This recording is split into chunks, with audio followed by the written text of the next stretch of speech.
نمرود ملک بابل کا بادشاہ تھا۔ بابل کے موجودہ نام عراق ہے۔ نمرود انتہائی مغرور شخص تھا۔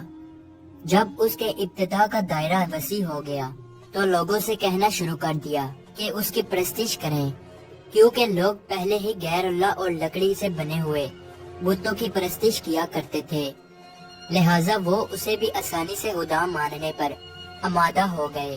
لوگوں کو اس گمراہی اور ضلالت کی زندگی بسر کرتے ہوئے ایک عرصہ ہو گیا اور وہ اللہ کو بالکل ہی بلا چکے تھے۔ پروردگار عالم نے اس قوم کی ہدایت اور رہنمائی کے لیے ان میں اپنا نمائندہ بھیجنے کا ارادہ فرمایا۔ نمرود کے دربار میں نجومی بھی تھے۔ ایک نجومی نمرود کے دربار میں بڑا مقام و منطلق رکھتا تھا اور وہ نمرود کے بہت قریب تھا۔ ایک دن اس نے نمرود سے کہا، ایک بات عرض کروں؟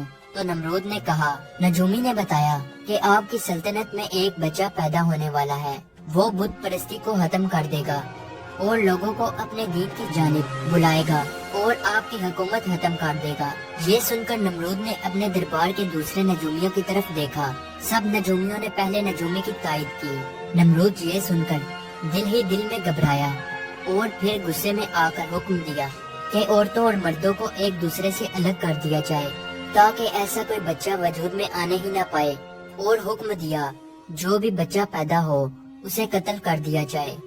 نمرود کے منہ سے اس حکم کا نکلنا تھا کہ بابل میں پیدا ہونے والے بچے قتل کیے جانے لگے۔ کہتے ہیں کہ نمرود کے حکم پر اس مردود کے جلاتوں نے 1,00,000 بچے قتل کیے۔ نادان نمرود یہ سمجھتا تھا کہ ہیلوں سے وہ خدا تعالیٰ کے ارادے کے آگے باندھ سکے گا۔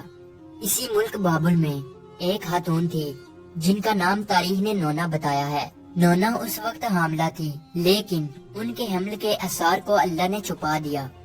جب ان کے بچے کی پیدائش کا وقت آیا تو وہ نمرود کے خوف سے شہر سے باہر چلی گئی۔